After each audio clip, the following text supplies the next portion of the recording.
The number of Americans who have mistakes on their credit reports is staggering. A 60 Minutes report exposed that most people cannot even correct the problems. CBS 2's Christine Sloan follows up.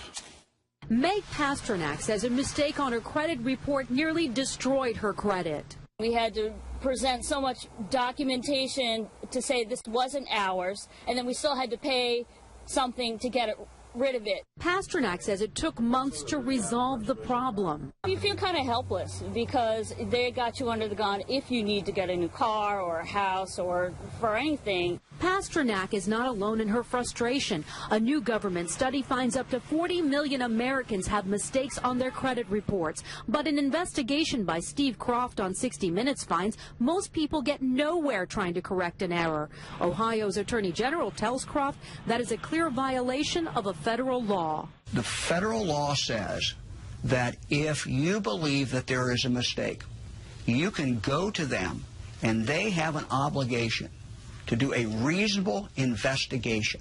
They're not doing a reasonable investigation. End result, if we're successful, is a deletion of that record from your credit report. The credit pros in Newark help people fight agencies like TransUnion and Experian. All the information they receive from a customer, they translate it into a code. They don't forward the letter and the proof of payment to the creditor. They just forward the 3-digit code. So the best way to protect yourself? Go directly to the creditor rather than going to the credit bureau themselves. Another good habit to get into, check your credit report periodically to make sure there are no changes. In Clark, New Jersey, Christine Sloan, CBS 2 News. And like 60 Minutes, we were unable to get an actual person at the 3 credit reporting agencies. 60 Minutes was referred to the spokesperson for the agencies, who provided a statement citing an industry-sponsored survey that showed 90